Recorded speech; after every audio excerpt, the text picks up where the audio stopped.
Azim Indonesia, jayalah Indonesia.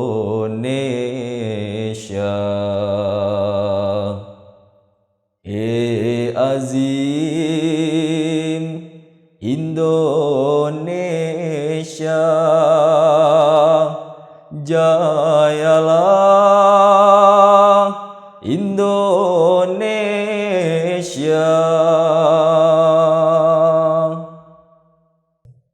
Assalamualaikum warahmatullahi wabarakatuh. Pemirsa dimanapun Anda berada, berjumpa kembali bersama kami dalam program diskusi channel Tasyakur 100 Tahun Online. Pada episode ini, kita kembali akan melanjutkan pembahasan tentang perdebatan antara Ahmadiyah Qadian dan Pembela Islam yang dijelaskan dalam buku Official Perslah Debat pada tahun 1933. Topik pada malam pertama adalah membahas hidup atau matinya Nabi Isa alaihissalam dengan menghadirkan dua narasumber, dua speaker. Yang pertama adalah Tuan Rahmat Ali dari Ahmadiyah Qadian dan Tuan Hasan dari Pembela Islam. Dan pada episode ini kita akan membahas tentang perdebatan di malam yang kedua dengan tema ada atau tidak adanya Nabi setelah Rasulullah SAW. Menghadirkan dua narasumber juga atau dua speaker yang berbeda. Dari Ahmadiyah Qadian, Tuan Abu Bakar Ayub, dan dari Pembela Islam adalah Tuan Hasan. Bersama kita telah hadir dua narasumber yang tentunya tidak asing lagi. Yang pertama adalah Bapak Eki Sabandi dan Maulana Lutfi Julian Putra. Assalamualaikum Bapak-Bapak. Terima kasih atas kehadirannya. Kita akan membahas perdebatan di malam yang kedua. Baik, silakan sampaikan tentang setting perdebatan tersebut. Oke, perdebatan malam kedua ini atau disebut dengan fair gathering itu kali ini dihadiri oleh 2.000 orang. Lebih banyak Pak. Lebih banyak 200. Dihadiri oleh beberapa perwakilan dari pers, juga dari beberapa perkumpulan atau ormas lah kalau istilah sekarang kan begitu. Topiknya tadi sudah disampaikan mengenai ada atau tidak adanya lagi Nabi setelah Nabi Muhammad SAW. Tepat pada jam 8 malam itu Tuan Voorzitter membuka fair gathering ini ya. Dan beliau sampaikan ucapan terima kasih pada para hadirin atas kerjasamanya lah kalau boleh secara demikian. Kemudian beliau ingatkan juga akan selalu ikut aturan yang sudah ditetapkan. Jika ada yang melanggar aturan, beliau katakan akan diambil tindakan. Seperti itu aja bahasanya kan. Oke. Kemudian Voorzitter mempersilakan Tuan Abu Bakar Ayub untuk memberikan paparannya. Tapi sebelum Tuan Abu Bakar Ayub itu naik mimbar, ada interupsi dari Tuan Hasan. Jadi intinya Tuan Hasan itu berinterupsi mau bicara. Voorzitter mengatakan panjang nggak gitu kira-kira begitu ya. Cuma yang perkara yang kemarin saja, kemarin malam gitu. Jangan sekarang dibicarakan, Voorzitter tegas ya. Tapi Tuan Hasan mengatakan saya majukan. Apakah aturan seperti kemarin atau tidak gitu, atau tidak berubah karena praktiknya tidak baik itu kata yang memberikan interupsi ya. Tapi Voorzitter lagi-lagi tegas bahwa saya tidak izinkan bicara. Saya tetap pegang aturan yang sudah dibuat kesepakatan ini. Tapi tetap kekeh. Bahasanya Tuan Rahmat Ali telah mendustakan saya, begitu bahasanya. Tapi lagi Voorzitter tegas. Beliau katakan saya minta tuan-tuan tunduk dengan aturan. Ya. Kemudian setelah itu silakan Tuan Abu Bakar Ayub untuk bicara. Nah ini ada sedikit drama ya, yang saya baca di sini dalam perdebatan ini. Nah, dari pemaparan Tuan Abu Bakar Ayub, setelah membaca syahadat, salam dan sebagainya, itu pertama kali yang beliau uraikan adalah arti Nabi. Nabi itu apa? Gitu kan? Beliau katakan bahwa saya sederhanakan saja, yaitu seorang yang memberi kabar gaib dari apa yang akan terjadi di masa yang akan datang, yang kabar gaib itu disampaikan oleh Allah Subhanahu wa taala. Begitu. Beliau itu mengutip kitab Al-Mu'tamad ya. Kemudian juga kitab hadis Muslim juga beliau kutip ya, yaitu ketika pada suatu hari Amir bin Habsah As-Sakami bertanya kepada Rasulullah SAW, siapakah engkau? Sabda Rasulullah, saya adalah Nabi. Lalu katanya lagi, apa itu Nabi? Jawab Rasulullah SAW, saya diutus oleh Allah Azza wa Jalla. Kemudian juga beliau kutip juga surat An-Anbiya ayat 7 ya. Beliau dikutip, saya ambil terjemahan saja, yaitu dan kami Allah Ta'ala tidak mengutus sebelum Muhammad SAW, melainkan laki-laki yang akan kami turunkan wahyu kepada mereka. Jadi Nabi itu adalah harus seorang laki-laki, diberikan wahyu oleh Allah Ta'ala, diturunkan wahyu oleh Allah Ta'ala, dan harus disampaikan kepada kaumnya, seperti itu.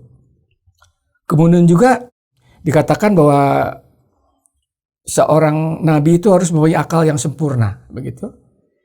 Kemudian pemilihan Nabi itu sendiri dikatakan itu hak prerogatif Allah. Kapan Allah Ta'ala memilih, kapan yang tidak memilih, dan kepada siapa Allah Ta'ala memilih, kepada siapa Allah Ta'ala tidak memilih, itu sepenuhnya adalah hak Allah Ta'ala untuk menunjuk seorang manusia ataupun dari malaikat menjadi nabi. Kemudian juga beliau kemudian menguraikan tentang wahyu. Wahyu itu apa? Katanya disebut-sebut bahwa Nabi itu selalu menerima wahyu, kan begitu. Beliau jelaskan bahwa wahyu itu adalah makrifat dari Allah, ya. Wahyu itu petunjuk Allah, dan wahyu tidak harus turun kepada Nabi.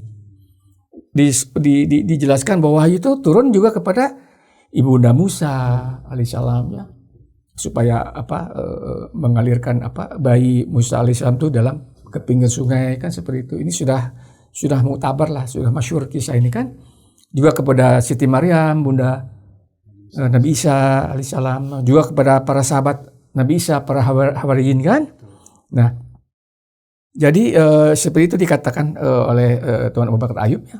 Kemudian dikatakan bahwa dalam surat Al-Mu'min bahwa wahyu itu tetap terbuka.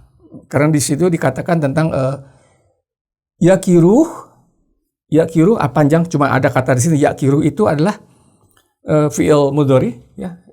Itu wahyu akan terus berlangsung seperti itu. Kemudian juga setelah beliau itu jelaskan apa itu nabi, apa itu wahyu, sekarang beliau katakan apa itu rasul gitu. Beliau mengutip surat Al-Maidah ayat 67 ya. Saya tidak akan bicara panjang lebar ya. Kemudian juga disampaikan juga setelah itu beliau menyampaikan tentang dua jenis kenabian. Ada yang kenabian membawa syariat dan ada yang kenabian yang tidak membawa syariat. Contoh misalkan Nabi Musa alaihissalam membawa syariat Taurat, sementara Nabi Harun itu tidak membawa syariat tetap syariat Nabi Musa alaihissalam. Juga demikian nabi-nabi yang lain disebutkan ya. Kemudian juga dikatakan bahwa kenabian itu akan terbuka terus ya. Karena Allah Ta'ala telah berfirman dalam surat Al-Imran 179 ya, dikatakan bahwa ketika orang-orang beriman atau umat Islam keadaan terpuruk, maka Allah Ta'ala tidak akan membiarkan keadaan itu terus berlangsung. Mestinya dia akan diutus seseorang untuk memperbaiki keadaan ini. Itu dalam surat Al-Imran tadi saya sebutkan. Kemudian juga dalam surat Al-Araf ya, ya Bani Adam imma yatiyanakum, seperti itu. Ini juga disebut bahwa imma yatiyanakum juga itu adalah fi'il mudhari ya. Nah, tapi kemudian waktunya habis. Juran surat yang lain juga ada ya, surat As-Saff, Al-Hajj tentang Al-Hujastofi ya, nanti disampaikan. Kemudian surat An-Nisa tentang maqam nabi-nabi, sidik-sidik, syahid-syahid, saleh-saleh, kan begitu. Dalam surat An-Nisa di situ ada kata-kata ma'a, begitu. Kemudian juga intinya adalah beliau menyampaikan 4 ayat Quran, 2 hadis, juga perkataan Siti Aisyah tentang qala khataman nabiyyin wala taqulu la nabiyya ba'di. Ini juga disampaikan oleh Tuan Abu Bakar Ayub. Tapi lagi karena waktunya habis, diketok oleh visitor sudah 1 jam, begitu. Nah, kemudian ada pause, ada jeda 10 menit. Kemudian setelah itu dipersilakan speaker kedua. Nah, Pak Lutfi, apa yang disampaikan oleh Tuan Abu Bakar Ayub ini suatu tema yang mungkin sangat menarik ya. Pertama tentang ada lagi Nabi, wahyu masih berjalan, masih berlangsung. Tentu ini hal yang baru juga untuk kalangan umat Islam di Indonesia pada saat itu. Lalu bagaimana pemaparan dari Tuan Ahasan? Ya, jadi memang ini tema yang menarik dan bahkan sampai saat ini pun itu masih menarik dan kontroversi di kalangan umat Islam. Nah, jadi beliau pada saat itu Tuan Ahasan menyampaikan beberapa dalil untuk menguatkan pendiriannya bahwa tidak ada lagi nabi setelah Nabi Muhammad Rasulullah SAW. Nah, beliau mengutip ayat Al-Quran ayat ke-40 surah Al-Ahzab, mana di dalamnya itu ayat tentang khataman nabiyyin. Ya, bahwa Rasulullah SAW adalah khataman nabiyyin. Nah, dari segi lugoh atau lugot dan juga dari segi hadis beliau sampaikan untuk mendukung pendirian beliau bahwa tidak ada lagi nabi setelah Nabi Muhammad. Nah, kata khatam dari segi lugot beliau menyampaikan itu adalah penghabisan. Sehingga setelah Nabi Muhammad sudah habis, tidak akan ada lagi nabi begitu. Kemudian beberapa makna yang lain dikatakan wadu'a alaihi al-khatam, khatamal amal faragomin khotamal kitab korahu ulahu. Jadi menaruh cap atas sesuatu artinya khotam itu selesai dari suatu pekerjaan, kemudian membaca kitab sampai habis seperti khotam Al-Quran. Ya. Kemudian juga beliau mengutip lagi dari sumber yang lain, al-khatam kullu syai'in akibatuhu wa akhiruhu. Khotam adalah kesudahan dan penghabisan dari sesuatu. Kemudian lagi beliau kutip lagi al-khatam wal khatim ma yukhtamu bih akibatu kulli syai'in. Jadi khatam dan khatim adalah sesuatu yang dicap dan akhir dari sesuatu, yakni penghabisan. Kemudian poin yang kedua dari hadis ya. Selain dari lugat beliau mengutip hadis Rasulullah bersabda, ini dalam riwayat Ahmad, la nabiyya ba'di, tidak ada lagi nabi setelahku. Kemudian juga mengutip hadis dari riwayat Ibnu Majah, ana akhirul anbiya, bahwa saya, kata Rasulullah, adalah terakhir dari para nabi atau nabi yang terakhir. Kemudian beliau mengutip juga hadis riwayat Tirmizi dan riwayat Ahmad, lau kana ba'di nabi lakana Umar. Jika ada lagi nabi setelahku, niscaya Umar yang akan menjadi nabi. Buktinya Umar tidak menjadi nabi, berarti tidak ada, itu logika yang beliau sampaikan. Kemudian yang terakhir juga beliau menyampaikan atau mengutip pernyataan dari Hadrat Mirza Ghulam Ahmad, pendiri Ahmadiyah, untuk mendukung atau menguatkan pendiriannya bahwa itu sebetulnya ada dari pernyataan pendiri Ahmadiyah yang menunjukkan bahwa sebetulnya tidak ada lagi nabi setelah Nabi Muhammad. Beliau mengutip kutipannya demikian di dalam kitab Ainah Kamati Islam. Beliau mengutip, telah sempurna atasnya tiap-tiap sifat kelebihan dengan dia dihabisi nikmat tiap-tiap zaman. Gitu. Jadi ini yang dipaparkan oleh Tuan Hasan. Baik, luar biasa juga. Nah, Pak Eki, tadi yang disampaikan oleh Pak Lutfi terkait pembahasan dari Tuan Hasan mengambil dari ayat Quran, dari hadis, dari ulama dan juga dari Hadrat Masih Maud alaihi salam. Lalu bagaimana bantahan dari Tuan Abu Bakar Ayub? Ya, setelah ada jeda beberapa menit, kemudian Tuan Abu Bakar Ayub naik mimbar dan beliau paparkan di antaranya sebagai berikut ya. Tuan Hasan telah bacakan 25 penjelasan. Ada penjelasan yang diulang-ulang bahkan sampai 4 kali. Jadi yang perlu dibahas hanya 11 keterangan saja. Begitu prolog dari Tuan Abu Bakar Ayub. Kemudian dijelaskan juga bahwa Hasan menjelaskan khataman nabiyyin artinya penghabisan, kesudahan.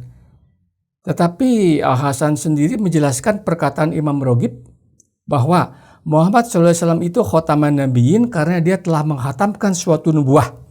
Bermakna syariat yang datang sebelum Islam itu belum sempurna. Dan kedatangan Muhammad SAW itu menyempurnakan syariat. Ya, jadi kontradiksi yang disampaikan oleh Tuan Hasan dibahas oleh Tuan Abu Bakar Ayub. Gitu. Kemudian tentang tadi dari kutip dengan Ainat Kamalat Islam yang dikutip oleh Tuan Hasan, Tuan Abu Bakar Ayub mengatakan dikutipnya separuh, sepotong gitu. Makna tulisan itu adalah tentang kesempurnaan syariat Islam, bukan penutupan kenabian. Begitu dijelaskan oleh Tuan Abu Bakar Ayub seperti itu. Kemudian juga dikatakan juga tentang arti khatam, itu bisa cincin dan hiasan, itu menurut kitab Ibnu Khaldun. Kemudian juga yang disampaikan oleh Tuan Abu Bakar Ayub itu tentang khatam jika digandengkan dengan kata jama atau plural, ya, atau meervoud bahasa Belandanya, itu maknanya menjadi paling mulia. Gitu. Dicontohkan juga tentang Khotamul Syu'ara yang dinisbahkan kepada Abu Tamam. Kemudian Khotamul Imam dinisbahkan kepada Imam Muhammad Abduh. Khotamul Muhaqiq dinisbahkan kepada Imam Suyuti, ya kan? Khotamul Aulia dinisbahkan kepada Sayyidina Ali. Semua kata khatam itu bukan berarti penghabiskan. Karena Khotamul Aulia setelah Sayyidina Ali kan banyak wali-wali yang lain. Tapi beliau adalah wali yang paling sempurna, ya. Abu Tamam itu yang dikatakan tadi sebagai, yang Muhammad Abduh sebagai Khotamul Imam, disebut sebagai imam yang paling sempurna pada zaman saat itu, kan seperti itu. Kemudian juga selanjutnya beliau kupas 3 hadis untuk membantah uraian Hasan, ya, terutama masalah la nabiyya ba'di, ya. Sebab beliau sampaikan juga hadis tentang Kisra ba'dahu dan Kaisar ba'dahu. Jadi arti kata ba'di itu apa? Bukan berarti secara fisik tidak ada lagi itu Kaisar atau Kisra, ya. Karena setelah Kaisar Iran pada saat itu meninggal, kan Kaisar terus berganti, ya, sampai kemudian terakhir Pahlavi kan yang digulingkan oleh revolusi Iran tahun 1980. Juga demikian juga dengan Kaisar di Romawi, kan begitu. Jadi bukan berarti maknanya apa, itu maknanya yang tidak ada yang serupa dengan Kisra atau Kaisar pada saat itu. Itu tentang Ba'da. Juga beliau kutip tentang hadis ana akhirul anbiya wa masjidil akhirul masjid. Ya, aku adalah akhir dari nabi-nabi dan masjidku adalah akhir dari masjid-masjid. Bukan berarti bahwa tidak ada lagi masjid setelah Nabi Muhammad SAW. Demikian juga digandengkan dengan ana akhirul anbiya. Bukan berarti aku adalah akhir dari nabi-nabi. Begitu yang disampaikan oleh Tuan Abu Bakar Ayub. Dan lagi-lagi waktu habis, diketok, dan persilakan untuk Tuan Hasan memberikan bantahan. Baik. Terima kasih Pak Eki. Nampaknya suasana sudah mulai menghangat, ya, karena dibantah oleh Tuan Abu Bakar Ayub. Nah, sekarang mungkin juga kita penasaran apa bantahan dari Tuan Hasan. Silakan Pak. Ya, jadi di antara bantahan dari Tuan Hasan adalah menyoroti tentang pernyataan dari Tuan Abu Bakar Ayub terkait dengan fi'il mudhari ayat Al-Qur'an Allah yastafi minal malaikati rusulun minan nas. Jadi beliau ingin membuktikan atau beliau membuktikan di sana, ya, atau menyampaikanlah pendirian beliau bahwa fi'il mudhari itu tidak selamanya menunjukkan arti masa yang akan datang. Beliau menyampaikan atau mengutip beberapa Al-Qur'an. Nah, mungkin fi'il mudhari ini adalah kata kerja, ya, yang dikerjakan pada saat ini atau juga dia akan datang, gitu, ya. Seperti tadi Allah Ta'ala akan memilih di antara para hambanya utusannya, begitu. Nah, Hasan ingin membuktikan bahwa ada ayat Al-Quran yang fi'il mudhari itu maknanya bukan untuk yang akan datang. Beliau mengawali perkataan dengan demikian. Di permulaan omongannya, Tuhan itu ada membawa arti kalimah-kalimah Nabi, Rasul, dan sifat-sifatnya serta wahyu, dan kepada siapa-siapa datangnya. Sekalian itu, oleh sebab tidak jadi urusan di sini, maka saya tidak akan bantah. Yang saya bantah dari omongan Tuhan itu ialah yang mana berhubungan dengan adanya Nabi, atau boleh jadi ada Nabi sesudah Nabi Muhammad SAW. Kemudian publik riuh, Pak. Riuh, lalu Tuan sidang, ya, pimpinan sidang berkata, kalau saudara-saudara tidak bisa diam, kalau saudara tak bisa mendengarkan dengan tentram, terpaksa saya tutup majelis ini. Jadi waktu itu suasananya terbayang ya panasnya begitu ya.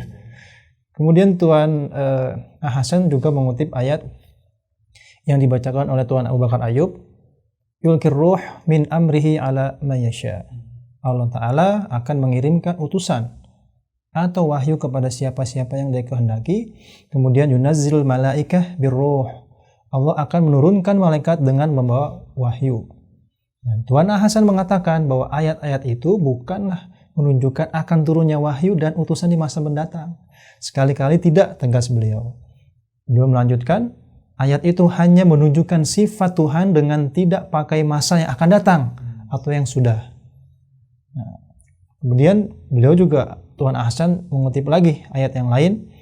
Begitu juga ayat dengan kata yastofi dan yajtabi yang intinya adalah bahwa ada beberapa fi'il mudhari dalam Al-Quran yang tidak menunjukkan arti yang akan datang. Begitu, Bang.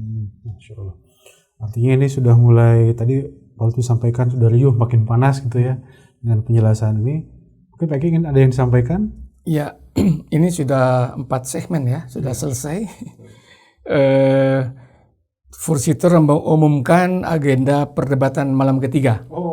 Ya kan, karena ini sudah jam 12 malam nih. Lagi-lagi ada drama.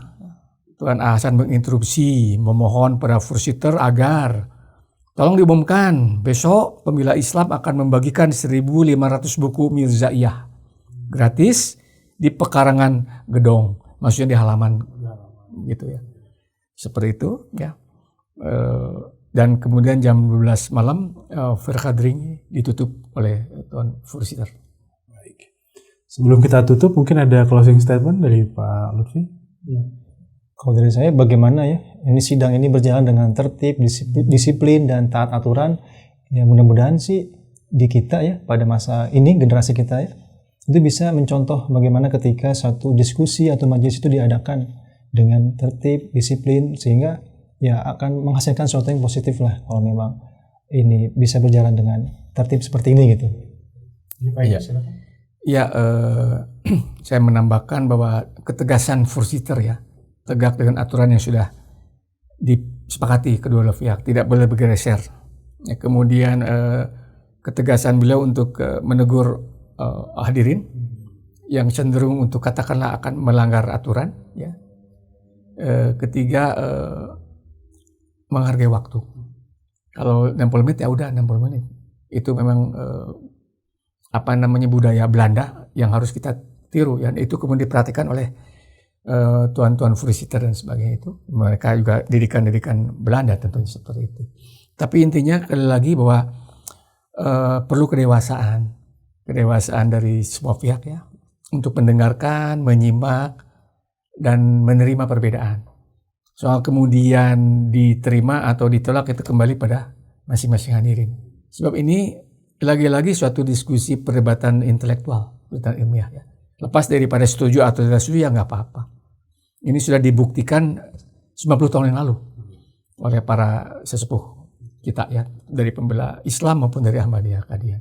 Mudah-mudahan kita bisa meniru hal yang baik dari perdebatan ini. Terima kasih Pak Eki, Pak Lutfi atas pemaparannya, penjelasannya. Terasa ini seolah-olah hadir kita dengan diskusi ini. Terima kasih sekali lagi. Mudah-mudahan kita bisa berjumpa dalam episode yang akan datang. Pemirsa, demikianlah pemaparan yang telah disampaikan oleh dua narasumber kita. Kembali saya ingin mengingatkan bahwa pemaparan dan penjelasan ini tidak untuk menjudge, tidak untuk menilai mana yang benar, mana yang salah. Kita hanya ingin menyampaikan gambaran, keadaan, setting, dialog, diskusi, dan perdebatan yang sangat istimewa ini. Mudah-mudahan pemirsa sekalian dapat mengambil manfaat dari penjelasan ini. Terima kasih atas perhatiannya. Mudah-mudahan kita dapat berjumpa dalam episode yang akan datang. Wa akhiru da'wana alhamdulillahirabbil alamin. Wassalamualaikum warahmatullahi wabarakatuh.